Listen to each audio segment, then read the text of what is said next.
exactly what is missing in that ad that I initially made a post on, that you commented on, that just disgusted me, that really I felt many different ways in seeing this advertisement. So, like I was saying, it was a course, $145, 11 hours of content, 13.5, because I didn't say that originally, but there was 2.5 hours of bonus content, okay? Bonus. Bonus content, Nice. okay? But for this course was going to teach you how to be a sacred ceremony facilitator. And it was going to, not of one kind, but of many kinds. You were going to learn water ceremony, fire ceremony, moon ceremony, healing drumming ceremony, um, Reiki, uh, the list goes on. It was a few other things, but in that time period, that's what you were going to learn. You were going to get scripts, so you could read a prepared script in these ceremonies. You were going to then be taught how to sell and market these ceremonies, and I went to the website because I was like, well, let me see about this. And I was even more disheartened to see who was on there. Not a black or brown person in sight. Not one. And let me even back up. The imagery on the ad, right? It almost felt like y'all are playing in my face. They had like all the hippie aesthetic, I guess you would call it, right? You got the white dude with dreads. They got a woman in a pashmina, whatever. She's sitting there. It all looks very free. Like, well, you can do this. Just pay this $145. We'll tell you exactly what to do, exactly what to say, exactly how to sell it. And you can call yourself an expert. You can call yourself a facilitator. You are credentialed to go out and do this in the world. Um, so yeah, you had thoughts on that. I posted that, I and I had didn't so even many go. thoughts I, on di- I it. didn't even go in. I was really almost holding back when I made the initial post, 'cause I was more in a sense of disbelief, of like, wow, this is this is real. And what made it even more hard to believe was the comments. A few people, I saw the same ad on Facebook, and a few people did check it and was like, ask questions of like, well, who are you people, and who are you trained by? What elders did you sit with? Where did you learn it?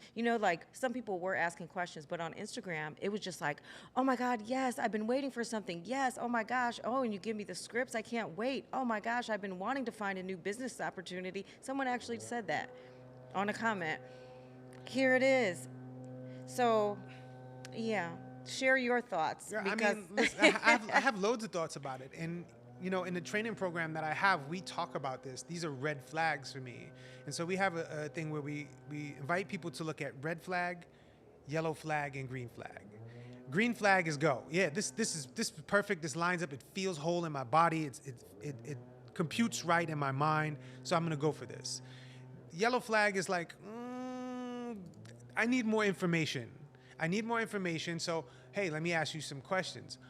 A red flag is, hold up, stop. This is no. This is absolute. This is danger zone stuff. And so, there are many people that don't have any training around discernment to be able to detect if something is a yellow flag or a red flag for them. It's just green flag because they Sales psychology. sales psychology. And it's like, okay, this person's an authority. They're going to give me a certification, which means they are an authority. And we're taught this type of stuff in our schooling system, particularly in Western schools. We're taught that there are authority figures. There are teachers, there are lawyers, there are engineers, there are doctors. These are people who are authorities, right? We have politicians, they're authorities. And so if I present an ad like, if you want to be certified in this thing, just do this 12 hours. Oh my gosh, you've made it. You have an ad, so that makes you official. Right. That gives you the stamp of approval. Let me put my money on the table. I'll do this stuff, and then whatever happens, happens. And that can be a dangerous space. And I have a lot of feelings about it. The the amount of information that moves through my body, not just from school, but from experience of life, gives me a space where I can see from a lot of different lenses. Now, these people are offering a certification for all these different lenses that you're going to learn in 14 hours now? You got the bonus? 13.5. 13.5 hours. You're going to learn this in 13.5 hours. You're going to learn life experiences from all the people who came up with this curriculum or this curricula, right? And all of these different things for 12 hours that you're going to go out and support people through a transformational experience. You have no idea how their lens of trauma is, how they navigate trauma, how they manage trauma, if they can manage trauma, what their bioenergetics are like, what their neurology is like. Are they able to process information? You don't know how to do an intake process on somebody to actually assess and see where a person is, right? Consideration. I'm going to consider this stuff before I start working with somebody. Yeah. And then when you crack somebody open, then what do? For me, that's a red flag. You know, it's an absolute red flag. It's something that we see all the time, particularly in urban areas like Austin, right, where we live, where people will go and they'll have a ceremony with mushrooms, and they'll have this big expansive experience, and they sat with their friend and had a conversation, and as a result of the conversation they had in the psychedelic experience with somebody, the friend had a transformation. And now it's like, oh, well, this is easy. I can go and take other people on psychedelic experiences and they'll have the same situation because I learned this through a conversation and watching somebody have a transformation, that I can do this. And so they go and they take people into psychedelic experiences, and maybe they'll trip through it until somebody has a really janky experience and a person gets harmed. And people can really get hurt. Yeah. And that is something I don't think like we think about. It's like, well, the worst thing that could happen is, you know, I pay this money, I take this course, like,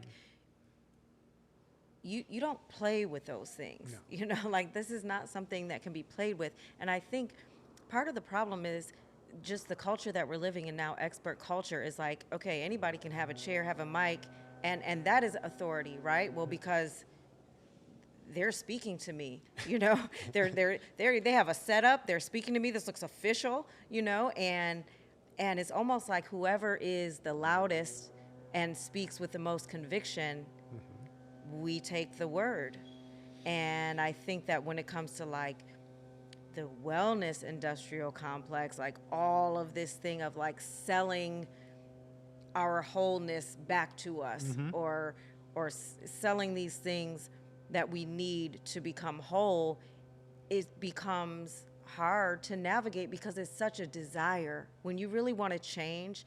And I want to talk about that as well, because when you do want to change and when you are in a place where you know something needs to change but you're not sure what it is, and someone comes and has that stamp of authority, has an ad, has a microphone, and says, this is what you've been waiting for, this is the thing that you need, it speaks to something in you, and you maybe bypass, you know, that yellow flag. I speak about that all the time. Are you doing your due diligence on these folks before you slap down your credit card, before you take amount of your time, before you just have an exchange with them? Like, you need to do a deep dive into these people. It's not enough to just see a profile or see something and say, hey, yeah, they spoke to me, I'm going to do this. I mean, look at what's going on right now in our political situation, right? You have people that will kill for our presidential candidates, each of them, right? You have people that will kill you, shoot you in the face over these presidential candidates, somebody that they've never met. They've never met this person in person. They've seen bits and clips and pieces from the media that have been fed to them by authority media situations, MSNBC, CNN, Fox News. All of these things have been deemed as authority. And so I have an authority over myself, and I can outsource that to someone else and say, you know about me more than I know about myself. You know more about me than I know about myself. And being a nurse, okay, I've been a nurse for 32 years, fam. 32. I've been a nurse. And the one thing that I saw all the time in the hospital is people would come in and outsource their authority of themselves to physicians and to the hospital system and to the insurance company. They will authorize other people jurisdiction over their bodies and their wellness, because they don't know how to do it themselves. They haven't been Right. taught. And so we teach people in our society right now, we teach people from when we're infants to outsource our authority to other people. We are taught by our parents these things, and this is a problematic situation from my vantage point. And I don't like to use that word very often, problem, right? There are challenges. This is Yeah. problematic, where we teach ourselves to not be sovereign. We teach our children to not be sovereign, to be dependent, not interdependent, to be dependent on something outside of the self. And so when we're groomed from when we're babies to depend on things outside of ourselves, it's easy to be sold stuff like that. Oh, this person knows more than I do. No, they know differently than you do. Do you want to know more in that vein? Not Right. more like quantitatively, but more towards that space? Sure, go ahead, learn from that person. Do you know how to ask questions? And we teach people to shut up, right? And this is one of the things that I know from growing up in the hood was shut your young mouth when grown folks is talking. Your voice is not important here. Until you get to this age, then your voice is important.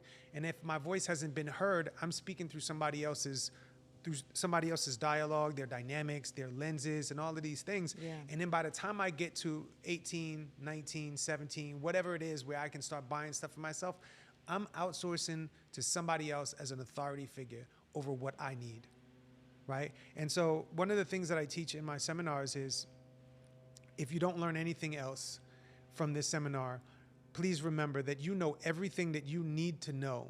You've been taught how to meticulously and intricately talk yourself out of what you inherently know. That's it right there, being the author of your own experience. And if someone's not able to lead you back to yourself, that is a huge red flag. If someone is constantly positioning themselves as the authority, as the guru, as the person with the answer, and if all roads don't come back to me, then I know I'm in trouble. Girl. When I'm looking at someone to learn from, to have mentorship, any of those things, it's got to lead back to what you need to lead me back to me. Yeah. What are you showing me? But everything, and that's why this work of body intelligence is so important to me, because when you know and trust that, like, your cognitive function is going to be grabbing for whatever's out there. It's information that has been taken in, and you have this embodied wisdom that resides in your cells. It resides within you, but you don't access it. A lot of people don't even think, well, I won't say that. I'll pause on that. No, because it's like a lot of people, you cannot fault people for not trusting themselves.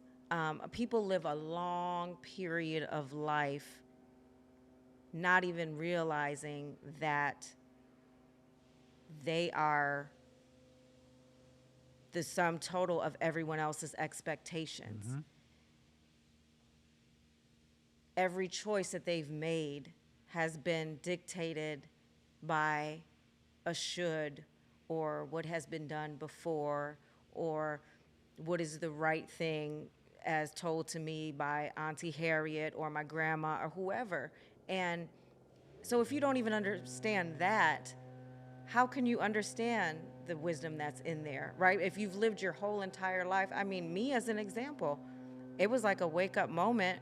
I thought I had everything that I ever wanted, but really all that I had was what I thought I should have. Mm-hmm. And it didn't occur to me until I was well into adulthood, like, maybe I don't want none of this shit. Maybe I don't really want any of this. Like, ooh, I did it. I checked every box that they said that I should check to be a happy, fulfilled woman. Ooh, I moved, I have love, I got married, I had a baby, I drive this, I live in this, I wear this, I do this. And yeah, none of it was really what I truly desired. It was only what I thought I should be wanting out of life, So then when it all fell apart, I said, God, I didn't have to work hard. Once I had that realization, it was like, and done. Mm-hmm. And it all fell apart, and it created space for me to build an entirely new life based explicitly on what I want. Stay out of the shoulds, stay out of the woods. Okay. Stay out of the woods. Stay out of the shoulds. Whenever the word should comes up, for me it connotates that something isn't supposed to be the way I'm looking at it. And if it wasn't supposed to be the way it is, then it wouldn't be. Right? And so this is the thing. This belief structure that something is out of place is an idea of separation from the reality of the causal reality that we're living in. And so we're constantly trying to fix and remedy something when it is the way it is. That saying, it is what it is for me, it's one of the most important things when somebody says, hey, it is what it is. That is important.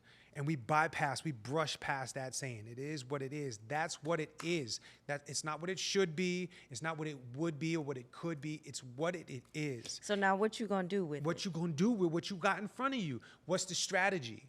And one of the things that we can do based off of our past dynamics is create strategy around things, right? And so I'm going to strategize. And when it comes to the consumeristic dynamics, you know, what we were talking about with that class, with that course that you were talking about, is what's the strategy? All right, cool. This looks, all right, I want to be a facilitator, and I'm looking at this, and it says 12 hours. I don't see how I could become a facilitator of all these modalities in 12 hours, 11 hours, or was it 14.5 hours? 13.5. I keep getting the number messed up. How could I do that? And so asking myself, looking back in my life and strategizing, have I ever done something of this magnitude in 12 hours? No. Well, maybe there's a possibility. Let me go ask some questions. My strategy is to ask questions and to unravel to see if this is real or if this is some hogwash, right? And this is why they have all these fact finder things now on the internet where you go and do fact finding and to see if something is actual or trash. But to that, I would say people want the easy way. And that is the world that we're living in. If, okay, yeah, I haven't ever done anything like this in this amount of time, but this person of authority says it can be done. And if I can do it in 13.5, why would I take years and years of study? And why would I go travel and learn under different people? And why would I do all this? Because I can do it quick and fast and easy. And that's the American way. Well, it is the American way. And America has been built off of oppressive dynamics. Right? Off of oppressive dynamics. This country in and of itself was literally physically built off of the backs of slaves in this country. And that's an oppressive dynamic. So when you look at oppression has one overlord. One. It serves one thing, and that's convenience. Okay? Convenience. It was convenient to bring, instead of asking people, hey, let's build something together, let's collaborate. It's going to take some time. It's going to take organization. It's going to take strategizing. There's going to be a gradient and a curve that's going to take a lot longer than enslaving people, stacking them in boats, bringing them across the ocean, and forcing them to do something against their will. That's oppressive dynamics. Convenient for the slave masters, inconvenience for the people who were enslaved. Right? And it's the same thing with this dynamic that we're talking about with this course. Here we are. It's inconvenient for me to spend several years. Mm-hmm. And so what I'm doing is I'm pressing it into a very small container and selling it to you for a convenient dynamic. This is the stuff that we're fed all the time. Canned food, it's convenient. You know, it doesn't go bad for how many years. You're putting food into a can and you're containing it. You're oppressing it from getting exposed to the elements so it won't rot and all of this other stuff so you can crack it open whenever you want. This is an oppressive dynamic. And when we look at this course that you're talking about, it's an oppressive dynamic. And then it's like, here, let me take your money. I'm gonna offer you this, but it's gonna come in this convenient package, but you're not gonna get the same quality as if you had something over an extended period of time where you actually learned from experience, where you actually got some wisdom in this space so that you could show up for people. This is a part of it with our current world and the technologies that we have, where we have all this technology at our hands. I can open my phone. I can get ChatGPT to write a whole dissertation for me if I wanted to in 5 minutes. There's a lot of convenience here. And so if my convenience gets interrupted, I can get upset. I get bent out of shape because now I'm outsourcing my authority and my wisdom to devices, to people, and the like. Man, say it again, because I'm trying to get folks to understand that as convenient as these conveniences are,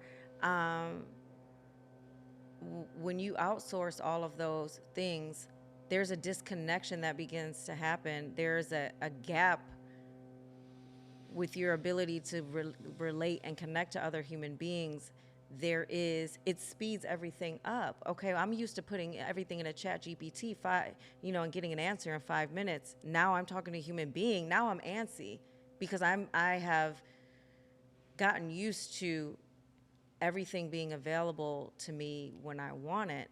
And I think one of the big issues that I'm seeing with particularly women in business is losing the human connection, sitting in front of AI and chatbots and systems all day, and then having no way to then congregate and enjoy and speak with human beings, family members in their own home.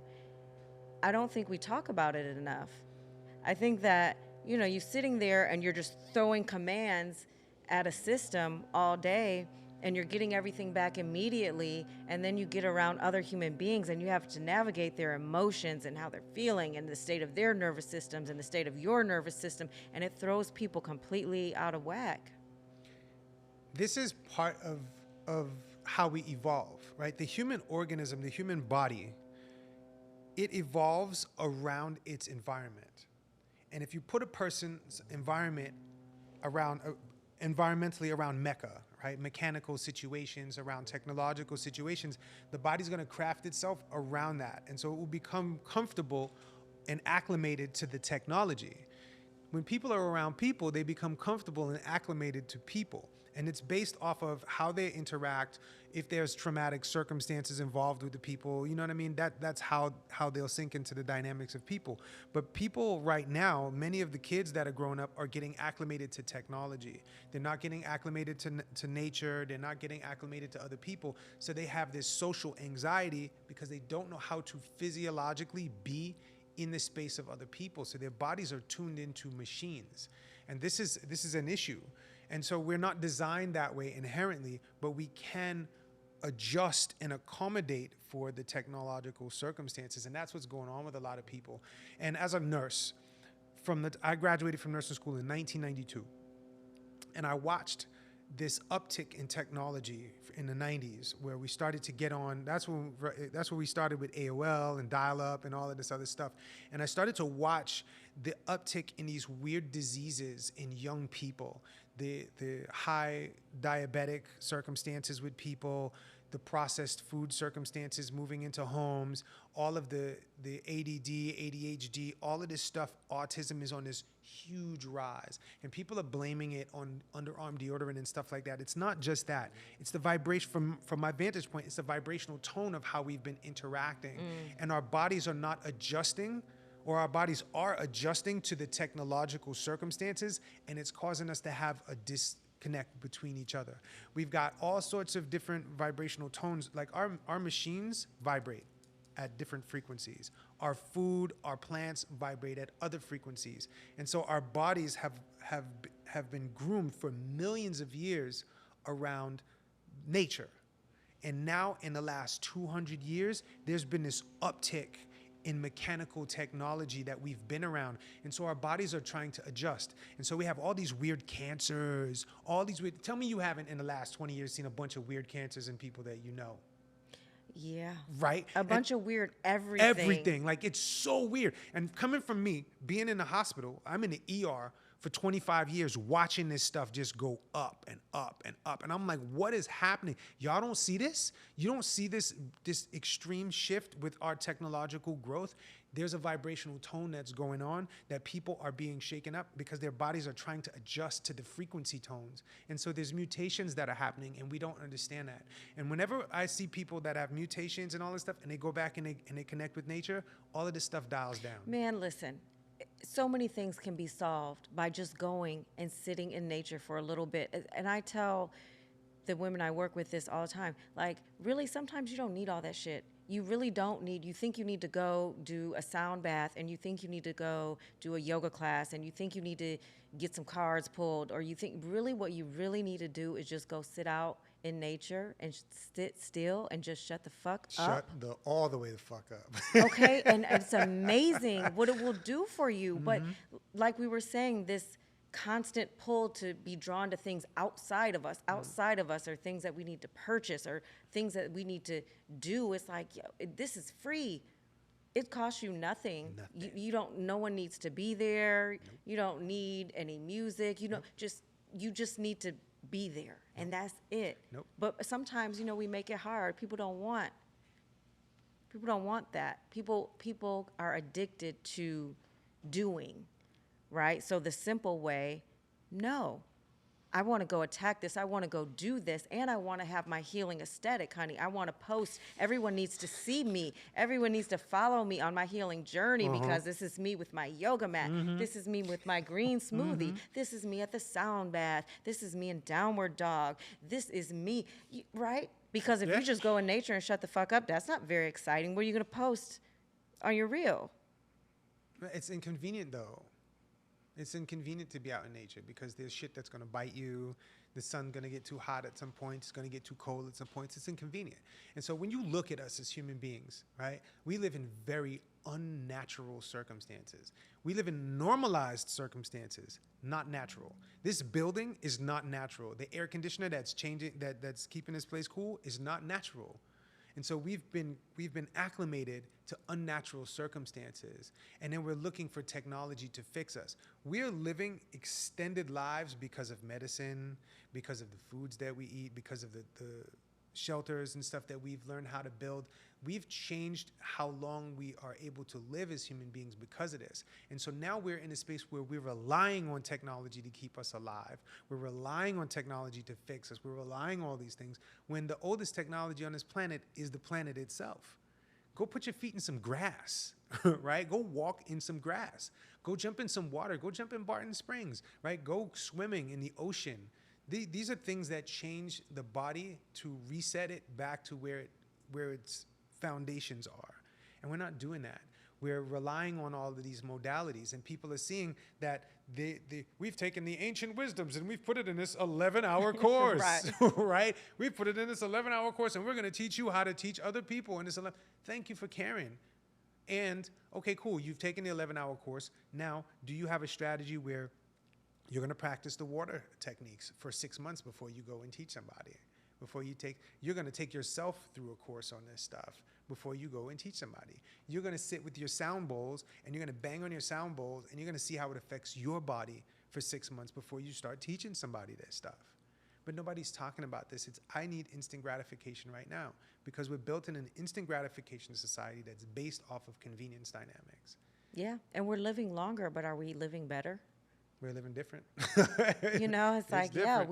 We're living longer, but I think, one could argue that the quality of life of people today, okay, we have all the things and we're able to live longer, but when you think of elders, I'm reading this book. It's a hard read, but it's called Coming of Age, and it talks about how in the West, we don't have elders.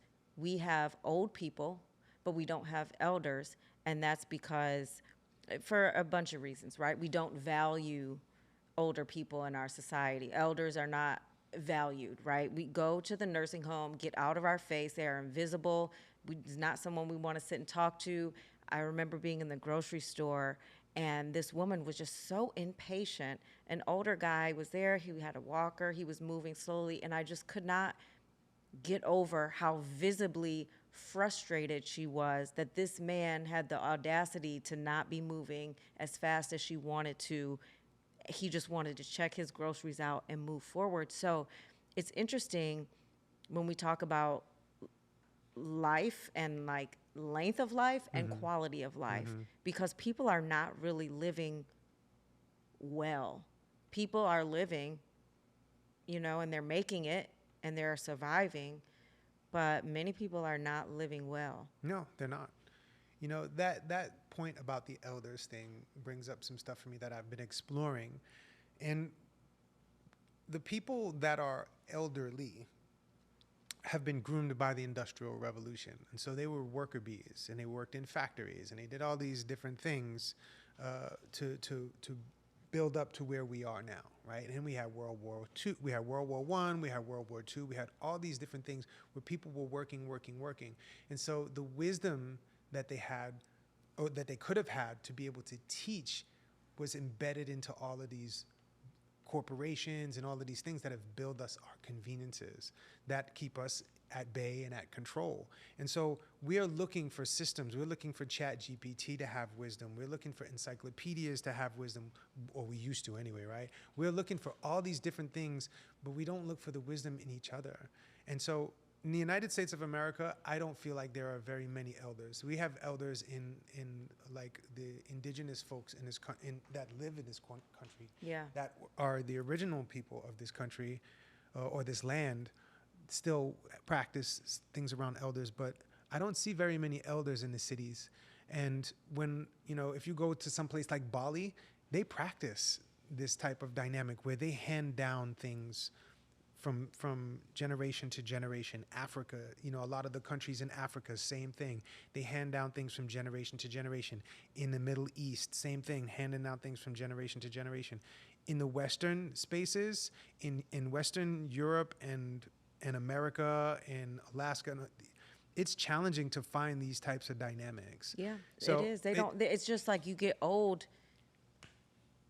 and die. And it's also not really something that is promoted for younger people. I know my dad was always very much like, go sit with your auntie, go sit with your uncle, go sit with your grandma, like listen, right? It feels like nowadays there's not even a push to, it's like the computer can tell you everything you want to know. Why do you want to sit and talk to an old person? But that's what we're talking about, right? It's like, AI, it's artificial. There's no embodied wisdom there. It can only pull from what's already there. And I think that for me, learning from elders, I mean that I can't think of anything that's kind of been more important in my journey, right? Because I can't ask Chat GPT that shit. Someone that has lived through something and that can share their experience with you is really important. And it kind of makes me sad that now it's just like, we'll direct you to Google before we'll direct you to an elder. Well, I mean, Google's too young to be an elder. And when we look at technology, all of our technology, all of our artificial technological stuff is based off of information that we've amassed and put together. And so this stuff is baby. It is a baby. It doesn't have the experience to be wise enough to teach us from experience. It can show us data. It can paste things together, but it's not a wise space. So AI, for me, I honestly don't feel like any intelligence is artificial. It all comes from the same source. It's just how it's presented. And so this information is presented to us in a very mechanical, very data-driven, very organized fashion for convenience. Wisdom is not a convenient space. It's a space that you grow over time and experience. And there's nothing that AI at this point right now could ever teach me about my life and experience. It can give me data on things. It can help me organize stuff, but it can't teach me from wisdom. A grandparent or a person that's been around, that's been through the rigmarole, they could teach me from experience. I can't get that from technology right now. It's too young. It is a baby. It is literally a baby. It has been around for a couple of 100 years, our major technologies. And AI, how long has that been around? Right? How long has that been growing? 20, 30 years now that we've really started to develop AI. So, I mean, I don't know. And the wisdom that people come to me and they're like, Ty, you're so wise. You seem wise beyond your years. And then when I tell them, hey, man, I'm be 53 this year. And they're like, oh my gosh, you've been around for a while. I'm like, I haven't been around for anything. But the stuff that I've been through, the amount of traumatic circumstances I've experienced, the amount of people that I've met, the amount of people that I've interacted with, the amount of jobs that I've done, the amount of people that I've seen die in front of me. Like I've seen over 1,000 people die in front of me. I haven't been in any wars. I've been in ERs, right? And I've seen over 1,000 people in my career die, like the life drain out of them in front of me. So my body has a wisdom around that most people don't understand. And there's not an AI or a machine that could translate that for you. I can tell you about it. I can teach you how to navigate that. But that's wisdom. And you have your own wisdom, right? These are the things that you're moving into the space of being an elder in what you know and what you do. And I couldn't teach people what you can. Only you can. And this is where the individual wisdom of human beings is getting bypassed right now. And we're looking for technology as an outsourced authority. And it's not, for me, it's not functional. And when we do things like create these 12-hour courses and we say that we're gonna offer somebody a space to teach something that really needs to have some, from my vantage point, and I don't like to use the word need very often, but it needs to have some sort of wisdom behind it for somebody to be able to teach something in those capacities. Yeah. And so talking about wisdom, do you ever find yourself disconnected from your own wisdom at certain points? All right. I think we both consider ourselves wise beings. We both have practices that keep us grounded in who we are. But do you ever come up upon times where you feel like disconnected from your wisdom, or you find yourself making a choice that is based on some other outside stimuli? All the time. Same, fam. All the time. Wisdom is not something that is a static space. It's something that moves through us, right? It moves through us, and we can use it when we can access it. But when I'm not safe, when I'm in a position where I feel like I'm unsafe, and there are parts of my brain that kick in that have been groomed to be a part of the system, I will fall right out of my wisdom space. Yeah. And this is the thing, is when we can impart that wisdom and make that a habit, when we can integrate our wisdom, right? Because wisdom is actually an entitlement space, right? I have had the privilege of having all of these events and situations in my life, no matter how horrendous they are. I've had the privilege of experiencing them and still being here to be able to sit in front of you and talk to you about it. That's a privilege. And I walk in that privilege. But when I get afraid, or when something gets threatened and my old default programs come back online, I will forget all of my wisdom and go into the bullshit, because that's how I've been groomed. And so it's up to me and you to decide that we're going to change that program. And that's a lot of the work that you and I are doing with people, is like, how often can we get into a position where we get our bodies to activate and operate in a space where we know how to operate in a challenging situation, to where our wisdom is not tossed to the side and thrown out. Yeah, that's a key point, because you think once you become this wise embodied being that it's static and it's there and it's always on, and not the case. I was just thinking about myself the other day. I'm like, girl, where did you go? Where did you go to make that choice? Because this was not coming from where your choices, and then I had to look at too, what were the circumstances? Did I feel safe? What was going on? And always being in that process, and it's not a convenient process. It takes time, and you have to sit sometimes with some uncomfortable things, but that's what they call doing the work, right? Yeah, it's doing the work, and it's operating out of inspiration instead of desperation. You know, there are two different motivation spaces that I see, that I recognize by and at large in most people. People will act from inspiration, like if they're inspired by something, and they will act from desperation, where they're terrified that they won't survive, or an aspect of them won't survive, or a feeling won't survive. Right? Like, I feel amazing. Oh my gosh, what if this amazing goes away? There's a desperation instead of acting from inspiration of, I'd love to create more of this. It's like, oh my gosh, there's attachment and then there's connection. There's two different spaces, inspiration and desperation. And when you train people and groom people to act from desperation all the time, they will bypass their wisdom to get to the space. Ooh, say that again. Say it again. Right? People have been groomed into these spaces that when they are not feeling safe, they will bypass their wisdom to get what it is that they are desperate for. And so when you have a person that's desperate to be a teacher, desperate to be a leader, desperate to be a facilitator of these situations, they will take the short route and get a certification for 10 hours, 11 hours, right? And they will act out of desperation, and that will cut short the wisdom complex. It will cut short, it will bypass a person grooming themselves into a wisdom space. And this is where we have, when you cut corners, you get cut corner shit. One of my nursing professors, her name is Phyllis Quinlan, and she was an amazing nurse that did the orientation for me when I was first starting ER. And she said to us, she said, don't cut corners, because the amount of work that you're going to have to do to clean shit up is going to be 10 times more. Don't cut corners. Take your time, grow into the know, and really learn your process and learn what's going on so that you can actually lean into this space from experience and wisdom.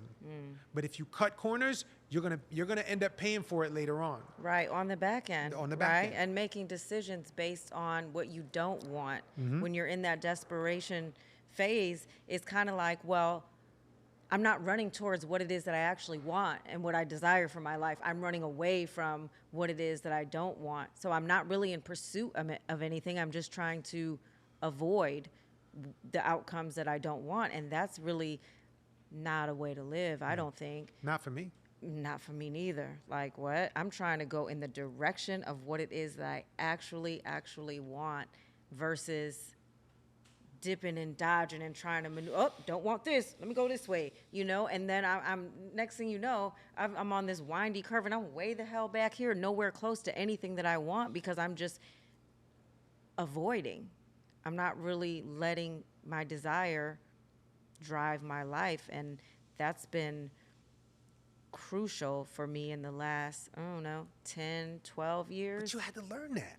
Exactly. You had to learn it. You had to become wise to that. And that's why I'm like, can't no goddamn 24-year-old nobody from somewhere be teaching me, like, what, girl, what? You're going to teach me what? Like, you can teach me, not saying a 24-year-old, there's nothing I can learn from, right? But in certain spaces, I feel that a certain amount of time invested makes me feel more comfortable, right? Like, I'm going in for surgery, okay, and this doctor has been practicing for, 14 years. This doctor just graduated from medical school. Which doctor do I want? I want the one that's been practicing, for that very specific thing that needs to happen. Now, not to say the medical school graduate isn't great and will go on to do great things and is full of great ideas, but when it comes to this very specific thing, like, I want someone that has some skin in the game. Yeah, I agree. I want somebody with skin in the game too.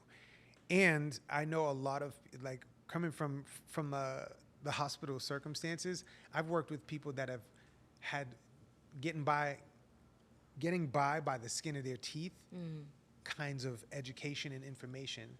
And so I'm going to ask questions. I want to see what your wisdom looks like so that you can actually tell me that. But I do want you to have skin in the game. That's an absolute must. Yeah. For me, it's an absolute and must. And it's great that we're talking about this, because when I was talking about the aesthetic, right, that was presented on this ad for this course, playing on this kind of, cosplay of spirituality, right? Like, this is what a spiritual person looks like in the world, or what they present, or what they, the look that they need to have.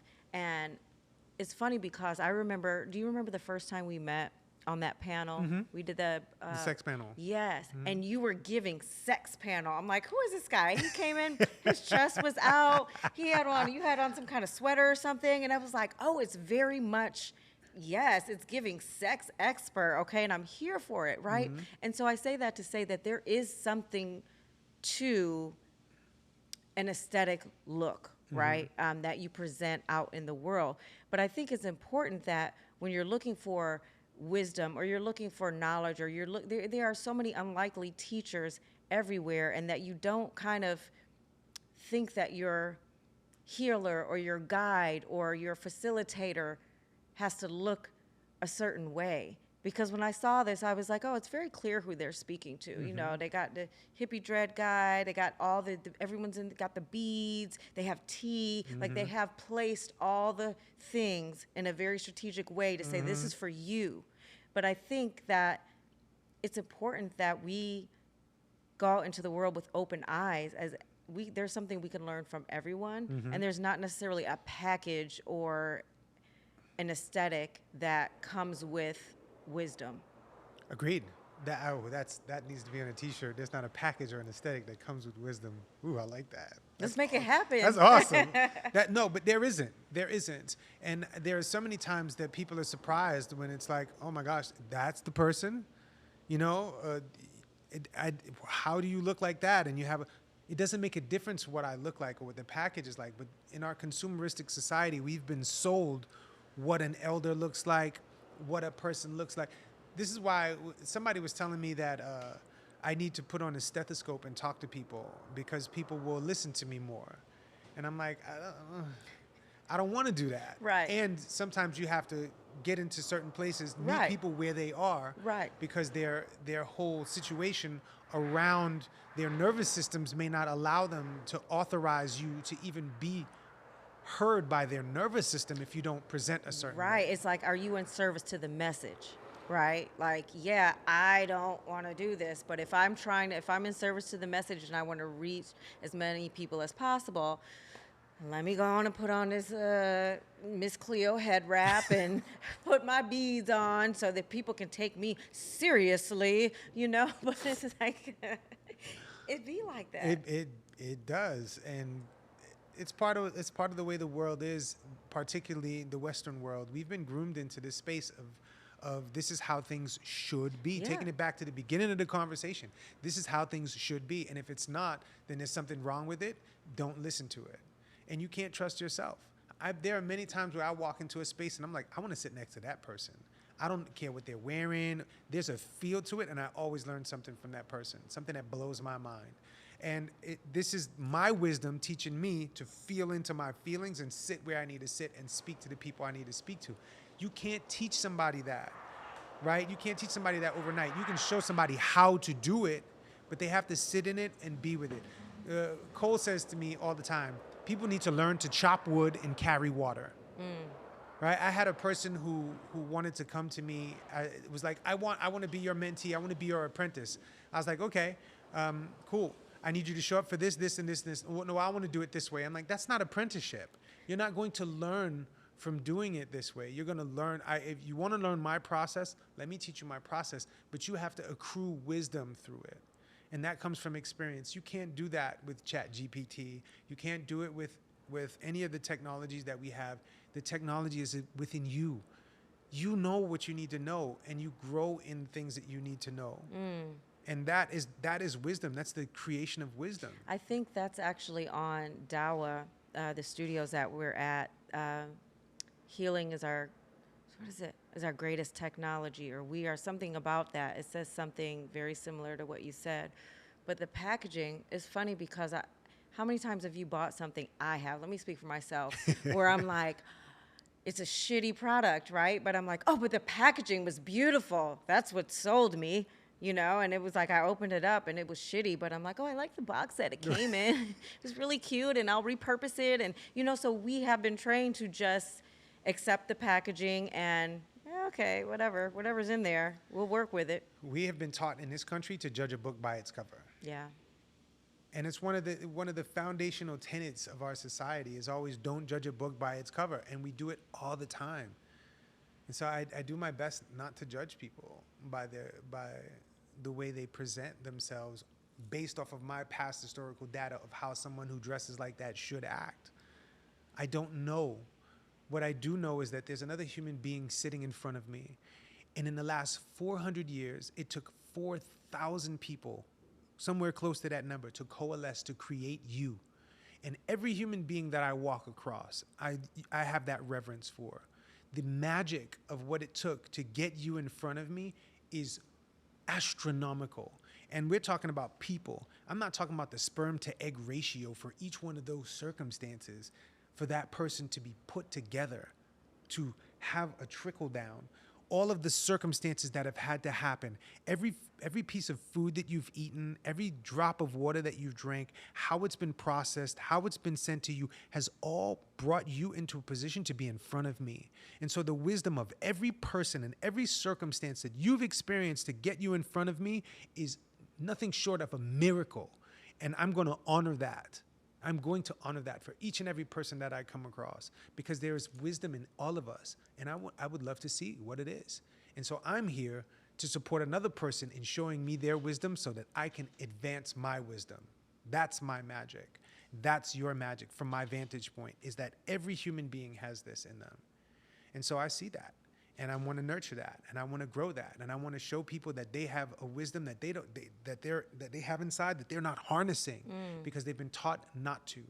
Because there are other people who would harness your information to utilize it for their benefit, and that all comes from, rooted in the idea that we're separate from one another. We can do all this together. When you are whole, family, when you have everything that you need, I am whole, and I have everything that I need. And when we can come together in that space as a race of human beings, 8.3 billion of us together operating from that lens, what could we do? Any and everything. Yeah. Shit, well, I don't even know what to say after that. That was a damn word. That was a word. I mean, I guess while we're here, I did want to ask this last question, and we can both answer it, and then we can be done. Tell me what you do and what the biggest misconception around your work is. Yeah, so I train people in psychedelic integration and integrating themselves in not just psychedelics, but integrating the self. So we as human beings tend to hold ourselves in esteem, value, and we have that esteem in a hierarchy: spirituality, mind and mental processes, our heart, intuition and emotion, our body, our microbiome. What I get people to do is turn that hierarchy sideways so that every aspect of the self is in the most high esteem. Your microbiome is not lower than your spirituality. It's all the same. And we bring that together and we integrate all of those things so that we are whole as individuals. That's what I support people in. And I do it through the lens of psychedelic experiences. When people have psychedelic experiences, they usually go in and they disintegrate from their old programming and they're able to create new programming. And the new programming is integration. You're pulling all of this stuff together. And the biggest misconception that I have in the work that I witness in the work that I do is that people are going to go for a blowout psychedelic experience. They're going to be fixed and they're not going to need to do anything else. They're not going to need to do any aftercare. They also believe that they're not going to have to do anything on the front end of that. Front end work, back end work. The psychedelic experience is not the star of the show. The person is the star of the show. But the misconception is that they're going to have this blowout psychedelic experience, which is the star of the show. It's going to fix everything for them. It's a misconception. And so I'm here to support a person in knowing and understanding that healing is within the self. The psychedelic experience can support you in becoming whole if you so choose. So that's the biggest misconception for me. And people are constantly trying to fix themselves and constantly seeing themselves as broken, where what is happening is they've been disintegrated from their idea of self, from their whole self, by society and the rules of society so that they're easily controllable. Now, that's interesting because for me, in my work as a body intelligence expert, what I find is that people don't think that they need the work. What you're saying is that people want a transformation, right? They are seeking something. That is what leads them to want to have a psychedelic experience. In my experience, the women that I work with, most of them don't think that they need to do this work. They've kind of been on autopilot for such a long time, and like I was for a while, operating in the shoulds and becoming the sum of everyone's expectation and checking off boxes and not even aware that it's not even the life that they want. So if they don't know that it's not the life that they want, then how then what do I need body intelligence? What do I need to tap into my wisdom? I'm already doing the things. I already have this life. So I guess for me, it is the misconception is that I'm doing great. I don't need this. For most women, it's like success, it's redefining success in a way. Because if success means that you have a great job and you have a husband and you have a few kids and you drive this car and you do these things, then yes, you are successful.